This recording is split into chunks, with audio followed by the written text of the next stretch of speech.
تم کو خدا کہوں یا خدا کو خدا کہوں، بس تجھے اپنا خدا مانا جو ہوگا دیکھا جائے گا۔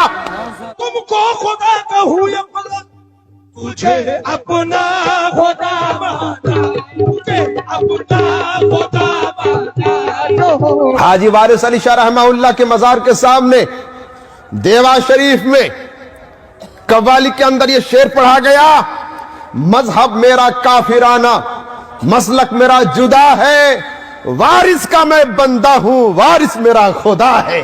نعوذ باللہ من ذالک۔ مسلک ہے کافرانہ، مشرب میرا جدا ہے،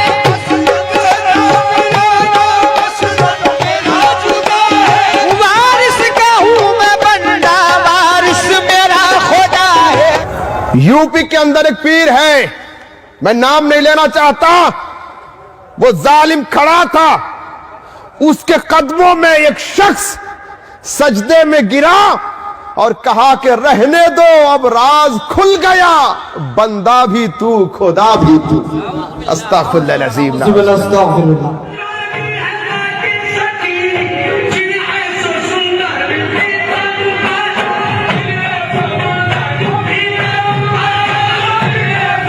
چلیے یہ تو دور کی بات ہو گئی، اب اپنے پڑوس میں ایک پیر صاحب ہیں، اس پیر صاحب مریدوں کی جرمٹ میں بڑی شان و شوکت کے ساتھ بیٹھے ہوئے ہیں، ان کے سامنے قوالی ہو رہی ہے، اور قوالی کے درمیان قوال صاحب تکرار کے ساتھ یہ بات کہہ رہے ہیں، خدا مانا میں نے تجھ کو، جو ہوگا دیکھا جائے گا۔ ارے تجھے اپنا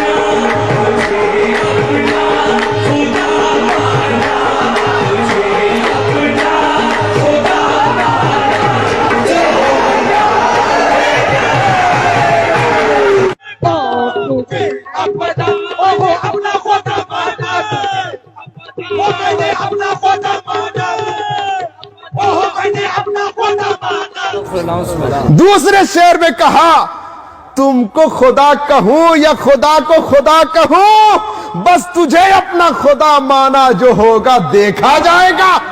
تم کو خدا کہوں یا خدا کو خدا کہوں، تم کو خدا کہوں یا خدا کو خدا کہوں، تجھے اپنا خدا مانا، تجھے اپنا خدا مانا، جو ہوگا دیکھا جائے گا۔ کم وقت لفظ خدا کا اطلاق صرف اللہ کی ذات کے سوا کسی اور پر استعمال کرنا کفر ہے۔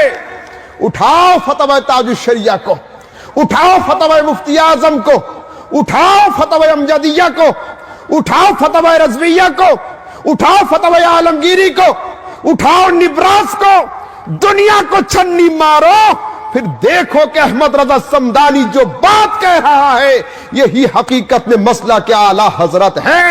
اور امام اہل سنت اعلیٰ حضرت کے ایک فتویٰ میں نقل کر دوں، فتویٰ رضویہ کے اندر لکھا اعلیٰ حضرت نے کہ حضرت کچھ لوگ اپنے مرشد کو خدا کہتے ہیں، کیا حکم ہے؟ امام اہل سنت اعلیٰ حضرت سرکار یوں فرماتے ہیں، کہنے والا کافر ہے، اور یہ سننے کے بعد اگر پیر صاحب خوش ہوتے ہیں تو وہ بھی کافر ہے۔ اور میں کہتا ہوں جس پیر کو خدا کہا جائے اور وہ پیر اس سے منع نہ کرے، اور وہ پیر جب تک کھلے عام مجمع کے سامنے آ کر توبہ و استغفار نہ کرے، اس کے ہاتھ میں بیعت ہونا حرام ہے، حرام ہے، حرام ہے۔ یہ پیر آج تک لوگوں کا جیب لوٹا تھا، اب ایمان لوٹنے پہ لگ گئے۔ پیر کا مطلب کیا تھا؟ خدا پانا، مگر تم کب سے خدا بننے لگے؟ خود خدا بننے لگے۔ تمہارا کام تو خدا تک پہنچانا تھا، اور سیڑھی کا کام چھت تک پہنچانا ہے، سیڑھی کا کام خود کو چھت بننا نہیں ہے۔ تو تمہارا کام تھا بارگاہ الہی تک پہنچانا، مگر تم خود خدا بن گئے ہو۔ استغفر اللہ العظیم، آپ پر توبہ لازم ہے۔ پیر صاحب سن لیں، آپ پر توبہ لازم ہے، جو قول پڑھ رہے تھے ان پر توبہ واجب ہے، اور جو سامعین رقص کر رہے تھے، ڈانس کر رہے تھے، مستی میں جھوم رہے تھے، ان پر بھی توبہ واجب ہے۔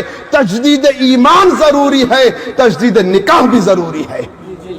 ہم حق گوئی میں پیچھے نہیں ہٹیں گے کہ ہم کسی جاہل کو پیر نہیں مانتے، جسے ہم پیر مانتے ہیں اسے ہم جاہل نہیں مانتے۔